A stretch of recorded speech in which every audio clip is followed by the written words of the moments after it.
ಓಂ ಶಾಂತಿ. ತಾರೀಕು 17/9/2024 ಪ್ರಾತಃ ಮುರುಳಿ. ಮಧುರ ಮಕ್ಕಳೇ, ಈ ರಹಸ್ಯವನ್ನು ಎಲ್ಲರಿಗೂ ತಿಳಿಸಿ. ಅಬು ಪರ್ವತವು ಎಲ್ಲದಕ್ಕಿಂತ ದೊಡ್ಡ ತೀರ್ಥಸ್ಥಾನವಾಗಿದೆ. ಸ್ವಯಂ ಭಗವಂತನೇ ಇಲ್ಲಿ ಎಲ್ಲರಿಗೂ ಸದ್ಗತಿಯನ್ನು ಕೊಡುತ್ತಾರೆ. ಪ್ರಶ್ನೆ: ಯಾವ ಒಂದು ಮಾತನ್ನು ಮನುಷ್ಯರು ಒಂದು ವೇಳೆ ಅರಿತುಕೊಂಡರೆ ಇಲ್ಲಿ ಸಾಲು ನಿಂತು ಬಿಡುತ್ತದೆ?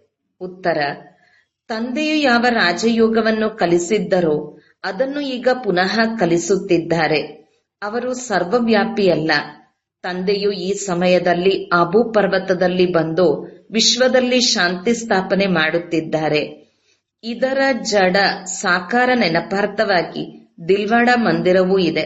ಆದಿದೇವನು ಇಲ್ಲಿ ಚೈತನ್ಯದಲ್ಲಿ ಕುಳಿತಿದ್ದಾರೆ. ಇದು ಚೈತನ್ಯ ದಿಲ್ವಾಡ ಮಂದಿರವಾಗಿದೆ. ಈ ಮುಖ್ಯ ಮಾತನ್ನು ಮನುಷ್ಯರು ಒಂದು ವೇಳೆ ತಿಳಿದುಕೊಂಡರೆ ಅಬು ಪರ್ವತಕ್ಕೆ ಬಹಳ ಮಹಿಮೆಯಾಗುತ್ತದೆ ಮತ್ತು ಇಲ್ಲಿ ಸಾಲು ನಿಂತು ಬಿಡುತ್ತದೆ. ಅಬುವಿನ ಹೆಸರು ಪ್ರಸಿದ್ಧವಾದರೆ ಇಲ್ಲಿಗೆ ಬಹಳಷ್ಟು ಜನ ಬರುತ್ತಾರೆ. ಓಂ ಶಾಂತಿ. ಮಕ್ಕಳಿಗೆ ಯೋಗವನ್ನು ಕಲಿಸಿದೆನು. ಮತ್ತೆಲ್ಲಾ ಸೆಂಟರ್ಗಳಲ್ಲಿ ಎಲ್ಲರೂ ತಾವೇ ಕಲಿಯುತ್ತಾರೆ. ಕಲಿಸುವವರು ತಂದೆಯಾಗಿರುವುದಿಲ್ಲ. ಪರಸ್ಪರ ಒಬ್ಬರು ಇನ್ನೊಬ್ಬರಿಗೆ ತಾವೇ ಕಲಿಸುತ್ತಾರೆ. ಆದರೆ ಇಲ್ಲಿ ಮಧುಬನದಲ್ಲಿ ತಂದೆಯೇ ಕುಳಿತು ಮಕ್ಕಳಿಗೆ ಕಲಿಸಿಕೊಡುತ್ತಾರೆ. ರಾತ್ರಿ ಹಗಲಿನ ಅಂತರವಿದೆ. ಸೇವಾ ಸ್ಥಾನಗಳಲ್ಲಿ ಬಹಳ ಮಿತ್ರ ಸಂಬಂಧಿಗಳು ನೆನಪಿಗೆ ಬರುತ್ತಿರುತ್ತಾರೆ. ಆದ್ದರಿಂದ ಇಷ್ಟೊಂದು ನೆನಪು ಮಾಡಲು ಆಗುವುದಿಲ್ಲ. ಆ ಕಾರಣ ಆತ್ಮಾಭಿಮಾನಿಯಾಗುವುದು ಬಹಳ ಕಷ್ಟವಾಗುತ್ತದೆ. ಮಧುಬನದಲ್ಲಿ ನೀವು ಬಹಳಷ್ಟು ಬೇಗ ಆತ್ಮಾಭಿಮಾನಿಗಳಾಗಬೇಕು. ಆದರೆ ಅನೇಕರಿಗೆ ಏನೂ ಅರ್ಥವಾಗುವುದಿಲ್ಲ. ಶಿವ ತಂದೆಯು ನಮ್ಮ ಸೇವೆ ಮಾಡುತ್ತಿದ್ದಾರೆ. ನಮಗೆ ತಿಳಿಸುತ್ತಿದ್ದಾರೆ, ತಮ್ಮನ್ನು ಆತ್ಮನೆಂದು ತಿಳಿದು ತಂದೆಯನ್ನು ನೆನಪು ಮಾಡಿ. ಯಾವ ತಂದೆಯು ಈ ಬ್ರಹ್ಮರವರಲ್ಲಿ ವಿರಾಜಮಾನವಾಗಿದ್ದಾರೆ? ಇಲ್ಲಿ ವಿರಾಜಮಾನವಾಗಿದ್ದಾರೆಂಬ ನಿಶ್ಚಯವು ಅನೇಕರಿಗೆ ಇರುವುದೇ ಇಲ್ಲ. ನಾವು ಹೇಗೆ ನಿಶ್ಚಯವಿಡುವುದು ಎಂದು ಅನ್ಯರು ಹೇಳುತ್ತಾರೆಯೋ ಅಂತವರು ಇಲ್ಲಿಯೂ ಸಹ ಇದ್ದಾರೆ. ಒಂದು ವೇಳೆ ಪೂರ್ಣ ನಿಶ್ಚಯವಿದ್ದರೆ ಬಹಳ ಪ್ರೀತಿಯಿಂದ ತಂದೆಯನ್ನು ನೆನಪು ಮಾಡುತ್ತಾ ಮಾಡುತ್ತಾ ತಮ್ಮಲ್ಲಿ ಶಕ್ತಿಯನ್ನು ತುಂಬಿಕೊಳ್ಳುತ್ತಾ ಬಹಳಷ್ಟು ಸೇವೆ ಮಾಡುತ್ತಾರೆ. ಏಕೆಂದರೆ ಇಡೀ ವಿಶ್ವವನ್ನು ಪಾವನ ಮಾಡಬೇಕಲ್ಲವೇ? ಯೋಗದಲ್ಲಿ ಕೊರತೆ ಇದ್ದರೆ ಜ್ಞಾನದಲ್ಲಿಯೂ ಕೊರತೆ ಇರುತ್ತದೆ. ಕೇಳುವುದಂತೂ ಕೇಳುತ್ತಾರೆ, ಆದರೆ ಧಾರಣೆಯಾಗುವುದಿಲ್ಲ. ಒಂದು ವೇಳೆ ಧಾರಣೆ ಮಾಡಿದರೆ ಮತ್ತೆ ಅನ್ಯರಿಗೂ ಧಾರಣೆ ಮಾಡಿಸುತ್ತಾರೆ. ತಂದೆಯು ತಿಳಿಸಿದ್ದರು, ಹೇಗೆ ಅವರು ಸಮ್ಮೇಳನ ಇತ್ಯಾದಿಗಳನ್ನು ಮಾಡುತ್ತಿರುತ್ತಾರೆ. ವಿಶ್ವದಲ್ಲಿ ಶಾಂತಿ ಸ್ಥಾಪನೆಯಾಗಲೆಂದು ಇಚ್ಛಿಸುತ್ತಿರುತ್ತಾರೆ. ವಿಶ್ವದಲ್ಲಿ ಶಾಂತಿಯು ಯಾವಾಗ ಇತ್ತು, ಯಾವ ಪ್ರಕಾರವಾಗಿ ಸ್ಥಾಪನೆಯಾಗಿತ್ತು ಎಂಬುದೇನು ತಿಳಿದುಕೊಂಡಿಲ್ಲ. ಯಾವ ಪ್ರಕಾರದ ಶಾಂತಿ ಇತ್ತೋ ಅದೇ ಬೇಕಲ್ಲವೇ? ಇದನ್ನಂತೂ ನೀವು ಮಕ್ಕಳೇ ತಿಳಿದುಕೊಂಡಿದ್ದೀರಿ. ವಿಶ್ವದಲ್ಲಿ ಸುಖ ಶಾಂತಿಯ ಸ್ಥಾಪನೆಯೂ ಈಗಲೇ ಆಗುತ್ತಿದೆ. ತಂದೆಯು ಬಂದಿದ್ದಾರೆ. ಹೇಗೆ ಈ ದಿಲ್ವಾಡ ಮಂದಿರವಿದೆ, ಆದಿದೇವನೂ ಇದ್ದಾರೆ. ಮತ್ತೆ ಮೇಲೆ ವಿಶ್ವದಲ್ಲಿ ಶಾಂತಿಯ ಚಿತ್ರವೂ ಇದೆ. ಎಲ್ಲಿಯೇ ಸಮ್ಮೇಳನಕ್ಕೆ ನಿಮಗೆ ನಿಮಂತ್ರಣ ನೀಡುತ್ತಾರೆಂದರೆ ನೀವು ಅವರಿಗೆ ಕೇಳಿ, ವಿಶ್ವದಲ್ಲಿ ಯಾವ ಪ್ರಕಾರದ ಶಾಂತಿಯು ಬೇಕೋ. ಈ ಲಕ್ಷ್ಮೀನಾರಾಯಣರ ರಾಜ್ಯದಲ್ಲಿ ವಿಶ್ವದಲ್ಲಿ ಶಾಂತಿ ಇತ್ತು. ದಿಲ್ವಾಡ ಮಂದಿರದಲ್ಲಿ ಇದರ ಪೂರ್ಣ ನೆನಪಾರ್ಥವಿದೆ. ವಿಶ್ವದಲ್ಲಿ ಶಾಂತಿ ಇತ್ತೆಂದು ಸಾಕ್ಷ್ಯಾಧಾರವೂ ಬೇಕಲ್ಲವೇ? ಲಕ್ಷ್ಮೀನಾರಾಯಣರ ಚಿತ್ರದಿಂದ ಜನರು ತಿಳಿದುಕೊಳ್ಳುವುದಿಲ್ಲ. ಕಲ್ಲು ಬುದ್ಧಿಯಾಗಿದ್ದಾರಲ್ಲವೇ? ಆದ್ದರಿಂದ ಅವರಿಗೆ ನೀವೇ ತಿಳಿಸಿರಿ. ವಿಶ್ವದಲ್ಲಿ ಶಾಂತಿಯ ಸಾಕ್ಷಿ ಈ ಲಕ್ಷ್ಮೀನಾರಾಯಣ ಮತ್ತು ಇವರ ರಾಜಧಾನಿಯನ್ನು ತೋರಿಸಲಾಗುತ್ತದೆಯಲ್ಲವೇ? ಅದನ್ನು ಅಬು ಪರ್ವತದಲ್ಲಿ ಬಂದು ನೋಡಿ. ಅದರ ಮಾದರಿಯನ್ನೇ ತಿಳಿದುಕೊಂಡಿಲ್ಲ. ಅವರೇ ಕುಳಿತು ಈ ನೆನಪಾರ್ಥ ಮಂದಿರವನ್ನು ಮಾಡಿದ್ದಾರೆ. ಇದಕ್ಕೆ ದಿಲ್ವಾಡ ಮಂದಿರವೆಂದು ಹೆಸರಿಟ್ಟಿದ್ದಾರೆ. ಆದಿದೇವನನ್ನು ಕೂರಿಸಿದ್ದಾರೆ. ಮೇಲೆ ಸ್ವರ್ಗವನ್ನು ತೋರಿಸಿದ್ದಾರೆ. ಹೇಗೆ ಅದು ಜಡವಾಗಿದೆಯೋ ಹಾಗೆಯೇ ನೀವು ಚೈತನ್ಯವಾಗಿದ್ದೀರಿ. ಇದಕ್ಕೆ ಮಧುಬನ, ಚೈತನ್ಯ ದಿಲ್ವಾಡ ಮಂದಿರವೆಂದು ಹೆಸರನ್ನಿಡಬಹುದು. ಆದರೆ ಇದು ಎಲ್ಲರಿಗೆ ತಿಳಿದರೆ ಎಷ್ಟು ಜನರ ಗುಂಪಾಗುತ್ತದೋ ಗೊತ್ತಿಲ್ಲ. ಇದೇನೆಂದು ಮನುಷ್ಯರೇ ತಬ್ಬಿಬ್ಬಾಗುತ್ತಾರೆ. ತಿಳಿಸುವುದರಲ್ಲಿ ಬಹಳ ಪರಿಶ್ರಮವಾಗುತ್ತದೆ. ಇದನ್ನು ಕೆಲವರು ಮಕ್ಕಳು ಸಹ ಯಥಾರ್ಥವಾಗಿ ತಿಳಿದುಕೊಂಡಿಲ್ಲ. ಬಲೆ ಇದೇ ಸ್ಥಾನದಲ್ಲಿ ಕುಳಿತಿದ್ದಾರೆ, ಹತ್ತಿರದಲ್ಲೇ ಇದ್ದಾರೆ, ಆದರೆ ಸತ್ಯವನ್ನೇ ತಿಳಿದುಕೊಂಡಿಲ್ಲ. ಪ್ರದರ್ಶಿನಿಯಲ್ಲಿ ಅನೇಕ ಪ್ರಕಾರದ ಮನುಷ್ಯರು ಹೋಗುತ್ತಾರೆ. ಅನೇಕ ಮಠ ಪಂಥಗಳಿವೆ. ವೈಷ್ಣವ ಧರ್ಮದವರು ಇದ್ದಾರೆ. ವೈಷ್ಣವ ಧರ್ಮದ ಅರ್ಥವನ್ನೇ ತಿಳಿದುಕೊಂಡಿಲ್ಲ. ಕೃಷ್ಣನ ರಾಜಧಾನಿ ಎಲ್ಲಿದೆ ಎಂದು ತಿಳಿದುಕೊಂಡೇ ಇಲ್ಲ. ಕೃಷ್ಣನ ರಾಜಧಾನಿಗೆ ಸ್ವರ್ಗ, ವೈಕುಂಠವೆಂದು ಹೇಳಲಾಗುತ್ತದೆ. ತಂದೆಯು ತಿಳಿಸಿದ್ದರೂ ನಿಮಗೆ ಎಲ್ಲಿಂದಲೇ ನಿಮಂತ್ರಣ ಸಿಗಲಿ, ಅಲ್ಲಿಗೆ ಹೋಗಿ ತಿಳಿಸಿ. ವಿಶ್ವದಲ್ಲಿ ಶಾಂತಿಯು ಯಾವಾಗ ಇತ್ತು? ಈ ಅಬು ಪರ್ವತವು ಎಲ್ಲದಕ್ಕಿಂತ ಶ್ರೇಷ್ಠ ಸ್ಥಾನವಾಗಿದೆ, ಏಕೆಂದರೆ ತಂದೆಯು ವಿಶ್ವದ ಸದ್ಗತಿ ಮಾಡುತ್ತಿದ್ದಾರೆ. ಅಬು ಪರ್ವತದ ಮೇಲೆ ಅದರ ಮಾದರಿಯನ್ನು ನೋಡಲೇಬೇಕೆಂದರೆ ಹೋಗಿ ದಿಲ್ವಾಡ ಮಂದಿರವನ್ನು ನೋಡಿ. ವಿಶ್ವದಲ್ಲಿ ಶಾಂತಿಯನ್ನು ಹೇಗೆ ಸ್ಥಾಪನೆ ಮಾಡಲಾಗಿತ್ತು ಎಂಬುದರ ಮಾದರಿ ಇದೆ. ಇದನ್ನು ಕೇಳಿ ಬಹಳ ಖುಷಿಯಾಗುತ್ತಾರೆ. ಜೈನರು ಸಹ ಖುಷಿಯಾಗುತ್ತಾರೆ. ಈ ಪ್ರಜಾಪಿತ ಬ್ರಹ್ಮರವರು ನಮ್ಮ ತಂದೆ ಆದಿದೇವನಾಗಿದ್ದಾರೆ ಎಂದು ನೀವು ಹೇಳುತ್ತೀರಿ. ನೀವು ತಿಳಿಸಿದರೂ ಸಹ ಅವರು ತಿಳಿದುಕೊಳ್ಳುವುದಿಲ್ಲ. ಈ ಬ್ರಹ್ಮಕುಮಾರಿಯರು ಏನು ಹೇಳುತ್ತಾರೆ ಗೊತ್ತಿಲ್ಲ ಎನ್ನುತ್ತಾರೆ. ಆದ್ದರಿಂದ ಈಗ ನೀವು ಮಕ್ಕಳು ಆಬುವಿನ ಬಹಳ ಮಹಿಮೆ ಮಾಡಿ ತಿಳಿಸಬೇಕು. ಅಬು ಪರ್ವತವು ದೊಡ್ಡದಕ್ಕಿಂತ ದೊಡ್ಡ ತೀರ್ಥಸ್ಥಾನವಾಗಿದೆ. ಬಾಂಬೆಯಲ್ಲಿಯೂ ಸಹ ನೀವು ತಿಳಿಸಬಹುದು. ಆಬು ಪರ್ವತವು ಅತಿ ದೊಡ್ಡ ತೀರ್ಥಸ್ಥಾನವಾಗಿದೆ, ಏಕೆಂದರೆ ಪರಮಪಿತ ಪರಮಾತ್ಮನು ಅಬುವಿನಲ್ಲಿ ಬಂದು ಸ್ವರ್ಗ ಸ್ಥಾಪನೆ ಮಾಡಿದ್ದಾರೆ. ಇದನ್ನು ಯಾವುದೇ ಮನುಷ್ಯರು ತಿಳಿದುಕೊಂಡಿಲ್ಲ. ಈಗ ನಾವು ತಿಳಿದುಕೊಂಡಿದ್ದೇವೆ, ನಿಮಗಿದು ಗೊತ್ತಿಲ್ಲ. ಆದ್ದರಿಂದ ನಾವು ನಿಮಗೆ ತಿಳಿಸುತ್ತೇವೆ. ವಿಶ್ವದಲ್ಲಿ ಯಾವ ಪ್ರಕಾರದ ಶಾಂತಿಯನ್ನು ಬಯಸುತ್ತೀರಿ? ಅದನ್ನು ಎಂದಾದರೂ ನೋಡಿದ್ದೀರಾ ಎಂದು ಮೊಟ್ಟ ಮೊದಲಿಗೆ ನೀವು ಅವರನ್ನು ಕೇಳಿ. ವಿಶ್ವದಲ್ಲಿ ಶಾಂತಿಯು ಈ ಲಕ್ಷ್ಮೀನಾರಾಯಣರ ರಾಜ್ಯದಲ್ಲಿ ಒಂದೇ ಆದಿ ಸನಾತನ ದೇವಿ ದೇವತಾ ಧರ್ಮವಿತ್ತು. ಇವರ ವಂಶಾವಳಿಯ ರಾಜ್ಯವಿತ್ತು. ನೀವು ಬಂದರೆ ಇವರ ರಾಜಧಾನಿಯ ಮಾದರಿಯನ್ನು ಅಬು ಪರ್ವತದಲ್ಲಿ ನಿಮಗೆ ತೋರಿಸುತ್ತೇವೆ. ಇದಂತೂ ಹಳೆಯ ಪತಿತ ಪ್ರಪಂಚವಾಗಿದೆ. ಇದಕ್ಕೆ ಹೊಸ ಪ್ರಪಂಚವೆಂದಂತೂ ಹೇಳುವುದಿಲ್ಲ. ಹೊಸ ಪ್ರಪಂಚದ ಮಾದರಿಯಂತೂ ಅಬುವಿನಲ್ಲಿದೆ. ಹೊಸ ಪ್ರಪಂಚವು ಈಗ ಸ್ಥಾಪನೆಯಾಗುತ್ತಾ ಇದೆ. ನೀವು ಮಕ್ಕಳಿಗೆ ಗೊತ್ತಿದೆ, ಆದ್ದರಿಂದಲೇ ತಿಳಿಸುತ್ತೀರಿ. ಎಲ್ಲರಿಗೂ ತಿಳಿದೂ ಇಲ್ಲ. ಅವರು ತಿಳಿಸುವುದೂ ಇಲ್ಲ, ಅರ್ಥವಾಗುವುದೂ ಇಲ್ಲ. ಬಹಳ ಸಹಜ ಮಾತಾಗಿದೆ. ಮೇಲೆ ಸ್ವರ್ಗದ ರಾಜಧಾನಿಯು ನಿಂತಿದೆ, ಕೆಳಗೆ ಆದಿದೇವನು ಕುಳಿತಿದ್ದಾರೆ. ಇವರಿಗೆ ಆಡಮ್ ಎಂತಲೂ ಹೇಳುತ್ತಾರೆ. ಅವರು ಗ್ರೇಟ್ ಗ್ರೇಟ್ ಗ್ರ್ಯಾಂಡ್ ಫಾದರ್ ಎಂದು ಹೇಳುತ್ತಾರೆ. ಹೀಗೆ ನೀವು ಮಹಿಮೆಯನ್ನು ತಿಳಿಸುತ್ತೀರೆಂದರೆ ಕೇಳಿ ಬಹಳ ಖುಷಿಯಾಗುತ್ತಾರೆ. ಅಂತೆಯೇ ಇದು ಬಹಳ ನಿಖರವಾಗಿದೆ. ಹೇಳಿ, ನೀವು ಕೃಷ್ಣನ ಮಹಿಮೆಯನ್ನು ಮಾಡುತ್ತೀರಿ, ಆದರೆ ನೀವು ಏನನ್ನೂ ತಿಳಿದುಕೊಂಡಿಲ್ಲ. ಕೃಷ್ಣನು ವೈಕುಂಠದ ಮಹಾರಾಜ, ವಿಶ್ವದ ಮಾಲೀಕನಾಗಿದ್ದಾನೆ. ಅದರ ಮಾದರಿಯನ್ನು ನೀವು ನೋಡಬೇಕೆಂದರೆ ನಡೆಯಿರಿ. ಅಬು ಪರ್ವತದಲ್ಲಿ ನಿಮಗೆ ವೈಕುಂಠದ ಮಾದರಿಯನ್ನು ತೋರಿಸುತ್ತೇವೆ. ಹೇಗೆ ಪುರುಷೋತ್ತಮ ಸಂಗಮಯುಗದಲ್ಲಿ ರಾಜಯೋಗವನ್ನು ಕಲಿತು ವಿಶ್ವದ ಮಾಲೀಕರಾಗುತ್ತಾರೆ, ಆ ಮಾದರಿಯನ್ನು ತೋರಿಸುತ್ತೇವೆ. ಸಂಗಮಯುಗದ ತಪಸ್ಸನ್ನು ತೋರಿಸುತ್ತೇವೆ. ಪ್ರತ್ಯಕ್ಷ ಜೀವನದಲ್ಲಿ ಏನಾಗಿತ್ತೋ ಅದರ ನೆನಪಾರ್ಥವನ್ನು ತೋರಿಸುತ್ತೇವೆ. ಯಾವ ತಂದೆಯು ಲಕ್ಷ್ಮೀನಾರಾಯಣರ ರಾಜ್ಯವನ್ನು ಸ್ಥಾಪನೆ ಮಾಡುವರೋ ಅವರದ್ದು ಚಿತ್ರವಿದೆ. ಜಗದಂಬೆಯ ಚಿತ್ರವೂ ಇದೆ. ಜಗದಂಬೆ 10-20 ಭುಜಗಳೂ ಇಲ್ಲ, 2 ಭುಜಗಳಿರುತ್ತವೆ. ನೀವು ಬಂದರೆ ನಿಮಗೆ ತೋರಿಸುತ್ತೇವೆ. ವೈಕುಂಠವನ್ನು ಅಬುವಿನಲ್ಲಿ ತೋರಿಸುತ್ತೇವೆ. ಅಬು ಪರ್ವತದಲ್ಲಿಯೇ ತಂದೆಯು ಬಂದು ಇಡೀ ವಿಶ್ವವನ್ನು ಸ್ವರ್ಗವನ್ನಾಗಿ ಮಾಡಿದ್ದಾರೆ, ಸದ್ಗತಿಯನ್ನು ಕೊಟ್ಟಿದ್ದಾರೆ. ಅಬು ಪರ್ವತವು ಎಲ್ಲದಕ್ಕಿಂತ ದೊಡ್ಡ ತೀರ್ಥಸ್ಥಾನವಾಗಿದೆ.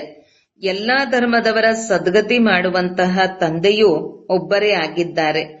ನೀವು ಬಂದರೆ ಅದರ ನೆನಪಾರ್ಥವನ್ನು ಅಬುವಿನಲ್ಲಿ ತೋರಿಸುತ್ತೇವೆ. ನೀವು ಮಕ್ಕಳಂತೂ ಅಬುವಿನ ಮಹಿಮೆಯನ್ನು ಬಹಳಷ್ಟು ಮಾಡಬಹುದು. ಕ್ರಿಶ್ಚಿಯನ್ನರು ಸಹ ಭಾರತದ ಪ್ರಾಚೀನ ರಾಜಯೋಗವನ್ನು ಯಾರು ಕಲಿಸಿದರು, ಅದು ಹೇಗಿತ್ತು ಎಂಬುದನ್ನು ತಿಳಿದುಕೊಳ್ಳಲು ಬಹಳ ಬಯಸುತ್ತಾರೆ. ಅವರಿಗೆ ಹೇಳಿ, ನಾವು ನಿಮಗೆ ಅಬುವಿನಲ್ಲಿ ತೋರಿಸುತ್ತೇವೆ.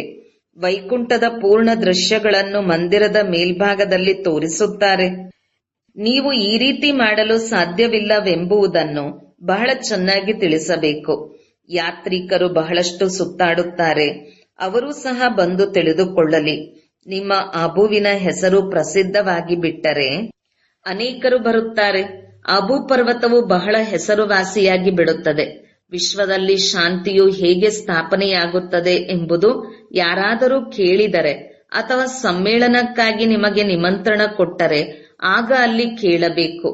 ವಿಶ್ವದಲ್ಲಿ ಶಾಂತಿಯು ಯಾವಾಗ ಇತ್ತು, ಅದನ್ನು ತಿಳಿದುಕೊಂಡಿದ್ದೀರಾ? ವಿಶ್ವದಲ್ಲಿ ಶಾಂತಿಯು ಹೇಗಿರುತ್ತದೆ ಎಂಬುದನ್ನು ತಿಳಿಯಿರಿ.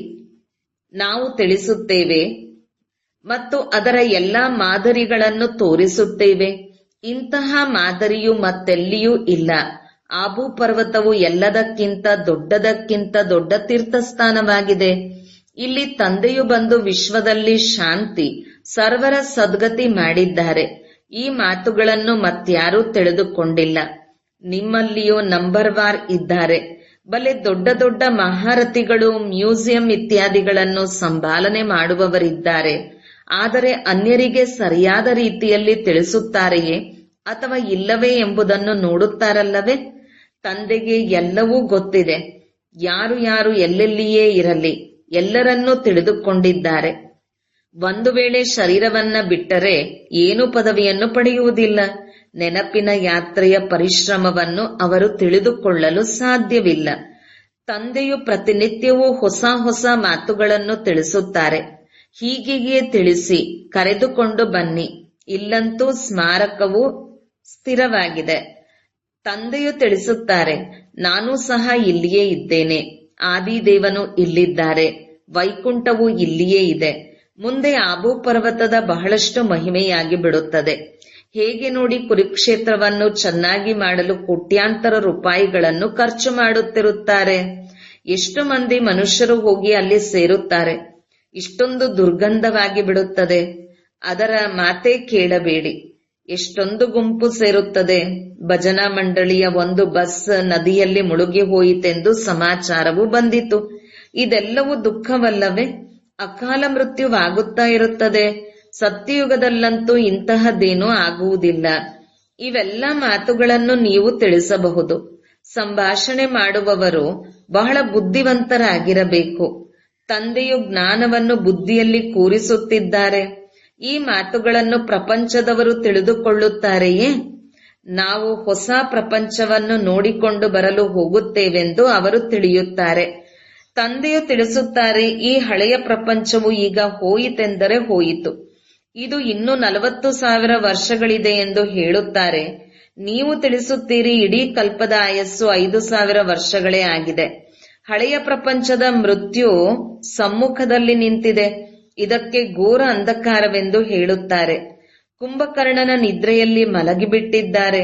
ಕುಂಭಕರ್ಣನು ಅರ್ಧಕಲ್ಪ ಮಲಗುತ್ತಿದ್ದನು, ಇನ್ನು ಅರ್ಧಕಲ್ಪ ಜಾಗೃತನಾಗಿರುತ್ತಿದ್ದನು. ಅಂದರೆ ನೀವು ಕುಂಭಕರ್ಣರಾಗಿದ್ದೀರಿ. ಈ ಆಟವು ಬಹಳ ಅದ್ಭುತವಾಗಿದೆ. ಈ ಮಾತುಗಳನ್ನು ಎಲ್ಲರೂ ಅರಿತುಕೊಳ್ಳುವುದಿಲ್ಲ. ಕೆಲವರಂತೂ ಕೇವಲ ಭಾವನೆಯಲ್ಲಿ ಬಂದು ಬಿಡುತ್ತಾರೆ. ಇಂತಿಂತಹವರೆಲ್ಲರೂ ಹೋಗುತ್ತಿದ್ದಾರೆ ಎಂಬುದನ್ನು ಕೇಳಿ ಅವರು ಸಹ ಹೊರಟು ಹೋಗುತ್ತಾರೆ. ನಾವು ಶಿವ ತಂದೆಯ ಬಳಿ ಹೋಗುತ್ತೇವೆ. ಶಿವ ತಂದೆಯು ಸ್ವರ್ಗದ ಸ್ಥಾಪನೆ ಮಾಡುತ್ತಿದ್ದಾರೆ. ಆ ಬೇಹದ್ದಿನ ತಂದೆಯನ್ನು ನೆನಪು ಮಾಡುವುದರಿಂದ ಬೇಹದ್ದಿನ ಆಸ್ತಿಯು ಸಿಗುತ್ತದೆ ಎಂದು ಅವರಿಗೆ ಹೇಳುತ್ತಾರೆ. ಮತ್ತೆ ಅವರು ಸಹ ಹೇಳುತ್ತಾರೆ, ಬಾಬಾ, ನಾವು ತಮ್ಮ ಮಕ್ಕಳಾಗಿದ್ದೇವೆ. ತಮ್ಮಿಂದ ಆಸ್ತಿಯನ್ನು ಅವಶ್ಯಕವಾಗಿ ಪಡೆದುಕೊಳ್ಳುತ್ತೇವೆ. ಇಷ್ಟು ಮಾತ್ರವಿದ್ದರೂ ದೋಣಿಯು ಪಾರಾಗುತ್ತದೆ. ಭಾವನೆಯ ಫಲ ನೋಡಿ ಎಷ್ಟೊಂದು ಸಿಗುತ್ತದೆ. ಭಕ್ತಿ ಮಾರ್ಗದಲ್ಲಂತೂ ಅಲ್ಪಕಾಲದ ಸುಖವಿದೆ. ಇಲ್ಲಿ ನೀವು ಮಕ್ಕಳು ತಿಳಿದುಕೊಂಡಿದ್ದೀರಿ, ಬೇಹದ್ದಿನ ತಂದೆಯಿಂದ ಬೇಹದ್ದಿನ ಆಸ್ತಿಯೂ ಸಿಗುತ್ತದೆ. ಅಲ್ಲಂತೂ ಭಾವನೆಯ ಅಲ್ಪಕಾಲದ ಸುಖದ ಪ್ರಾಪ್ತಿಯೂ ಸಿಗುತ್ತದೆ. ಇಲ್ಲಿ ನಿಮಗೆ 21 ಜನ್ಮಗಳಿಗಾಗಿ ಭಾವನೆಯ ಫಲವು ಸಿಗುತ್ತದೆ. ಬಾಕಿ ಸಾಕ್ಷಾತ್ಕಾರದಲ್ಲಿ ಏನೂ ಇಲ್ಲ. ನಮಗೂ ಸಾಕ್ಷಾತ್ಕಾರವಾಗಬೇಕೆಂದು ಕೆಲವರು ಹೇಳುತ್ತಾರೆ. ಆಗ ತಂದೆಯು ಇವರು ಏನೂ ತಿಳಿದುಕೊಂಡಿಲ್ಲವೆಂದು ತಿಳಿಯುತ್ತಾರೆ. ಸಾಕ್ಷಾತ್ಕಾರವನ್ನು ನೋಡಬೇಕೆಂದರೆ ಹೋಗಿ ನೌದಾ ಭಕ್ತಿಯನ್ನು ಮಾಡಿ. ಅದರಿಂದ ಏನೂ ಸಿಗುವುದಿಲ್ಲ. ಬಲೆ ಇನ್ನೊಂದು ಜನ್ಮದಲ್ಲಿ ಚೆನ್ನಾಗಿರಬಹುದಷ್ಟೆ. ಒಳ್ಳೆಯ ಭಕ್ತರಾಗಿದ್ದರೆ ಒಳ್ಳೆಯ ಜನ್ಮ ಸಿಗುತ್ತದೆ. ಆದರೆ ಇಲ್ಲಂತೂ ಮಾತೆ ಭಿನ್ನವಾಗಿದೆ. ಈ ಹಳೆಯ ಪ್ರಪಂಚವು ಪರಿವರ್ತನೆಯಾಗುತ್ತಿದೆ. ತಂದೆಯು ಪ್ರಪಂಚವನ್ನು ಪರಿವರ್ತನೆ ಮಾಡುವವರಾಗಿದ್ದಾರೆ. ನೆನಪಾರ್ಥವು ನಿಂತಿದೆಯಲ್ಲವೇ? ಆದರೆ ಆ ಶೋಭೆಯಂತೂ ಕಡಿಮೆಯಾಗಿಯೇ ಬಿಡುತ್ತದೆ ಅಲ್ಲವೇ? ಇವೆಲ್ಲವೂ ವಿನಾಶಿ ವಸ್ತುಗಳಾಗಿವೆ. ಆದ್ದರಿಂದ ತಂದೆಯು ತಿಳಿಸುತ್ತಾರೆ, ಮಕ್ಕಳೇ, ಒಂದಂತೂ ತಮ್ಮ ಕಲ್ಯಾಣಕ್ಕಾಗಿ ತಮ್ಮನ್ನು ಆತ್ಮನೆಂದು ತಿಳಿದು ತಂದೆಯನ್ನು ನೆನಪು ಮಾಡಿ, ಆಗ ವಿಕರ್ಮಗಳು ವಿನಾಶವಾಗುತ್ತವೆ. ಇದು ವಿದ್ಯಾಭ್ಯಾಸದ ಮಾತಾಗಿದೆ. ಬಾಕಿ ಮಥುರಾದಲ್ಲಿ ಮಧುಬನ, ಕುಂಜಗಲ್ಲಿ ಇತ್ಯಾದಿ ಏನೂ ಕುಳಿತು ಮಾಡಿದ್ದಾರೆ, ಅದೇನೂ ಇಲ್ಲ. ಯಾವುದೇ ಗೋಪಿಯರ ಆಟವೂ ಇಲ್ಲ. ಇದನ್ನು ತಿಳಿಸುವುದರಲ್ಲಿ ಬಹಳ ಪರಿಶ್ರಮ ಪಡಬೇಕಾಗುತ್ತದೆ. ಕುಳಿತು ಒಂದೊಂದು ಪಾಯಿಂಟ್ ಅನ್ನು ಚೆನ್ನಾಗಿ ತಿಳಿಸಿ. ಸಮ್ಮೇಳನದಲ್ಲಿಯೂ ಸಹ ಬಹಳ ಯೋಗಯುಕ್ತರಾಗಿರುವವರು ಬೇಕು. ಜ್ಞಾನದ ಕತ್ತಿಯಲ್ಲಿ ಯೋಗದ ಹರಿತವಿಲ್ಲವೆಂದರೆ ಬಾಣವು ಯಾರಿಗೂ ನಾಟುವುದಿಲ್ಲ. ಆದ್ದರಿಂದಲೇ ತಂದೆಯೂ ತಿಳಿಸುತ್ತಾರೆ, ಈಗ ಇನ್ನೂ ಸಮಯವಿದೆ. ಪರಮಾತ್ಮನು ಸರ್ವವ್ಯಾಪಿ ಅಲ್ಲವೆಂದು ಎಲ್ಲರೂ ನಂಬಿದರೆ ಈಗ ಇಲ್ಲಿ ಸಾಲು ಸಾಲಾಗಿ ನಿಂತುಬಿಡುತ್ತದೆ. ಆದರೆ ಈಗ ಸಮಯವಿಲ್ಲ. ಒಂದು ಮಾತನ್ನು ಮುಖ್ಯವಾಗಿ ಅರ್ಥ ಮಾಡಿಕೊಳ್ಳಬೇಕು. ರಾಜಯೋಗವನ್ನು ತಂದೆಯು ಕಲಿಸಿದ್ದರು, ಮತ್ತೆ ಅದನ್ನು ಈ ಸಮಯದಲ್ಲಿ ಕಲಿಸುತ್ತಿದ್ದಾರೆ. ಆ ತಂದೆಗೆ ಬದಲಾಗಿ ಯಾರು ಶ್ಯಾಮನಾಗಿದ್ದಾರೆಯೋ ಅವರ ಹೆಸರನ್ನು ಹಾಕಿಬಿಟ್ಟಿದ್ದಾರೆ. ಎಷ್ಟು ತಪ್ಪಾಗಿದೆ! ಇದರಿಂದಲೇ ನಿಮ್ಮ ದೋಣಿಯು ಮುಳುಗಿದೆ. ಈಗ ತಂದೆಯು ತಿಳಿಸುತ್ತಾರೆ, ಈ ವಿದ್ಯೆಯು ಆದಾಯದ ಮೂಲವಾಗಿದೆ. ಸ್ವಯಂ ತಂದೆಯೇ ಮನುಷ್ಯರನ್ನು ದೇವತೆಗಳನ್ನಾಗಿ ಮಾಡುವುದಕ್ಕಾಗಿ ಓದಿಸಲು ಬರುತ್ತಾರೆ. ಇದರಲ್ಲಿ ಅವಶ್ಯವಾಗಿ ಪವಿತ್ರರೂ ಆಗಬೇಕು. ದೈವಿ ಗುಣಗಳನ್ನು ಧಾರಣೆ ಮಾಡಬೇಕು. ನಂಬರವಾರಂತೂ ಇದ್ದೇ ಇರುತ್ತಾರೆ. ಯಾವುದೆಲ್ಲ ಸೇವಾ ಕೇಂದ್ರಗಳಿವೆಯೋ ಎಲ್ಲಾ ಕಡೆಯೂ ನಂಬರ್ವಾರ್ ಇದ್ದಾರೆ. ಈಗ ರಾಜಧಾನಿಯು ಸ್ಥಾಪನೆಯಾಗುತ್ತದೆ. ಇದೇನು ಚಿಕ್ಕಮ್ಮನ ಮನೆಯಂತಲ್ಲ. ತಿಳಿಸಿ, ಸ್ವರ್ಗವೆಂದು ಸತ್ಯಯುಗಕ್ಕೆ ಹೇಳಲಾಗುತ್ತದೆ. ಆದರೆ ಅಲ್ಲಿಯ ರಾಜ್ಯವು ಹೇಗೆ ನಡೆಯುತ್ತದೆ? ಮತ್ತು ದೇವತೆಗಳ ಸಮೂಹವನ್ನು ನೋಡಬೇಕೆಂದರೆ ಆಬು ಪರ್ವತಕ್ಕೆ ನಡೆಯಿರಿ. ಮತ್ತೆಲ್ಲಿಯೂ ಹೀಗೆ ಚಾವಣಿ ಭಾಗದಲ್ಲಿ ರಾಜಧಾನಿಯನ್ನು ತೋರಿಸಿರುವಂತಹ ಚಿತ್ರ ಸ್ಥಾನ ಮತ್ತೆಲ್ಲಿಯೂ ಇಲ್ಲ. ಬಲೆ ಅಜ್ಮೀರ್ನಲ್ಲಿ ಸ್ವರ್ಗದ ಮಾದರಿ ಇದೆ, ಆದರೆ ಅದು ಬೇರೆ ಮಾತಾಗಿದೆ. ಇಲ್ಲಂತೂ ಆದಿದೇವನು ಇದ್ದಾರಲ್ಲವೇ? ಸತ್ಯಯುಗವನ್ನು ಯಾರು ಮತ್ತು ಹೇಗೆ ಸ್ಥಾಪನೆ ಮಾಡಿದರು? ಇದು ಸರಿಯಾದ ನೆನಪಾರ್ಥವಾಗಿದೆ. ಈಗ ನಾವು ಚೈತನ್ಯ ದಿಲ್ವಾಡ ಎಂಬ ಹೆಸರನ್ನು ಬರೆಯಲು ಆಗುವುದಿಲ್ಲ. ಯಾವಾಗ ಮನುಷ್ಯರು ತಾವೇ ಬಂದು ಅರಿತುಕೊಳ್ಳುವರೋ ಆಗ ನೀವು ಈ ರೀತಿ ಬರೆಯಿರಿ ಎಂದು ತಾವಾಗಿಯೇ ಹೇಳುತ್ತಾರೆ. ಈಗಿನ್ನೂ ಆ ಮಾತಿಲ್ಲ. ಈಗಂತೂ ನೋಡಿ, ಸ್ವಲ್ಪ ಮಾತಿನಲ್ಲಿಯೇ ಏನೇನು ಮಾಡಿಬಿಡುತ್ತಾರೆ. ಕ್ರೋಧಿಗಳು ಅನೇಕರಿರುತ್ತಾರೆ. ದೇಹಾಭಿಮಾನವಿದೆಯಲ್ಲವೇ? ನೀವು ಮಕ್ಕಳ ವಿನಃ ಮತ್ಯಾರು ಆತ್ಮಾಭಿಮಾನಿಗಳಾಗಿರಲು ಸಾಧ್ಯವಿಲ್ಲ. ಪುರುಷಾರ್ಥ ಮಾಡಬೇಕು. ಅದೃಷ್ಟದಲ್ಲಿದ್ದರೆ ಆಗುವುದೆಂದು ತಿಳಿಯಬಾರದು. ಪುರುಷಾರ್ಥಿಗಳು ಈ ರೀತಿ ಹೇಳುವುದಿಲ್ಲ. ಅವರಂತೂ ಪುರುಷಾರ್ಥವನ್ನು ಮಾಡುತ್ತಾ ಇರುತ್ತಾರೆ. ಅಂತಿಮದಲ್ಲಿ ಅನುತ್ತೀರ್ಣರಾದಾಗ ಅದೃಷ್ಟದಲ್ಲಿ ಏನಿತ್ತು ಅದಾಯಿತೆಂದು ಹೇಳುತ್ತಾರೆ. ಒಳ್ಳೆಯದು. ಮಧುರಾತಿ ಮಧುರ ಅಗಲಿ ಹೋಗಿ ಮರಳಿ ಸಿಕ್ಕಿರುವಂತಹ ಮಕ್ಕಳ ಪ್ರತಿ ಮಾತಪಿತಾ ಬಾಬ್ದಾದರವರ ನೆನಪು, ಪ್ರೀತಿ ಹಾಗೂ ಸುಪ್ರಭಾತ. ಆತ್ಮೀಯ ಮಕ್ಕಳಿಗೆ ಆತ್ಮೀಯ ತಂದೆಯ ನಮಸ್ತೆ. ಧಾರಣೆಗಾಗಿ ಮುಖ್ಯ ಸಾರ 1. ದೇಹಿ ಅಭಿಮಾನಿಯಾಗುವ ಸಂಪೂರ್ಣ ಪುರುಷಾರ್ಥ ಮಾಡಬೇಕು. ಅದೃಷ್ಟದಲ್ಲಿದ್ದರೆ ಆಗುತ್ತದೆ ಎಂದು ಎಂದಿಗೂ ಯೋಚಿಸಬಾರದು. ಬುದ್ಧಿವಂತರಾಗಬೇಕು. 2. ಜ್ಞಾನವನ್ನು ಕೇಳಿ ಅದನ್ನು ಸ್ವರೂಪದಲ್ಲಿ ತರಬೇಕು. ನೆನಪಿನ ಹರಿತವನ್ನು ಧಾರಣೆ ಮಾಡಿ ನಂತರ ಸೇವೆ ಮಾಡಬೇಕು. ಎಲ್ಲರಿಗೂ ಅಭು ಮಹಾನ್ ತೀರ್ಥಸ್ಥಾನದ ಮಹಿಮೆಯನ್ನು ತಿಳಿಸಬೇಕು. ವರದಾನ: ಬಾಬಾ ಎನ್ನುವ ಒಂದು ಶಬ್ದದ ಸ್ಮೃತಿಯಿಂದ ನೆನಪು ಮತ್ತು ಸೇವೆಯಲ್ಲಿರುವಂತಹ ಸತ್ಯಯೋಗಿ, ಸತ್ಯ ಸೇವಾಧಾರಿ ಭವ. ತಾವು ಮಕ್ಕಳು ಮುಖದಿಂದ ಅಥವಾ ಮನಸ್ಸಿನಿಂದ ಪದೇ ಪದೇ ಬಾಬಾ ಎನ್ನುವ ಶಬ್ದ ಹೇಳುವಿರಿ. ಮಕ್ಕಳಾದ ಮೇಲೆ ಬಾಬಾ ಶಬ್ದ ನೆನಪಿಗೆ ಬರುವುದು ಅಥವಾ ಯೋಚಿಸುವುದೇ ಯೋಗವಾಗಿದೆ. ಮತ್ತು ಮುಖದಿಂದ ಪದೇ ಪದೇ ಹೇಳಬೇಕು, ಬಾಬಾ ಈ ರೀತಿ ಹೇಳುತ್ತಾರೆ, ಬಾಬಾ ಇದನ್ನು ಹೇಳಿದರು, ಇದೇ ಸೇವೆಯಾಗಿದೆ. ಆದರೆ ಈ ಬಾಬಾ ಶಬ್ದವನ್ನು ಕೆಲವರು ಹೃದಯದಿಂದ ಹೇಳುವವರಿದ್ದಾರೆ, ಕೆಲವರು ಜ್ಞಾನದ ಬುದ್ಧಿಯಿಂದ ಹೇಳುತ್ತಾರೆ. ಯಾರು ಹೃದಯದಿಂದ ಹೇಳುತ್ತಾರೆ ಅವರಿಗೆ ಹೃದಯದಲ್ಲಿ ಸದಾ ಪ್ರತ್ಯಕ್ಷ ಪ್ರಾಪ್ತಿ, ಖುಷಿ ಮತ್ತು ಶಕ್ತಿ ಸಿಗುವುದು. ಬುದ್ಧಿಯಿಂದ ಹೇಳುವವರಿಗೆ ಹೇಳುವಷ್ಟು ಸಮಯ ಖುಷಿಯಾಗುವುದು, ಸದಾ ಕಾಲಕ್ಕಾಗಿ ಅಲ್ಲ. ಸ್ಲೋಗನ್: ಪರಮಾತ್ಮ ರೂಪಿ ಜ್ಯೋತಿಯ ಮೇಲೆ ಬಲಿಹಾರಿಯಾಗುವವರೇ ಸತ್ಯ ಪತಂಗಗಳಾಗಿದ್ದಾರೆ. ಓಂ ಶಾಂತಿ.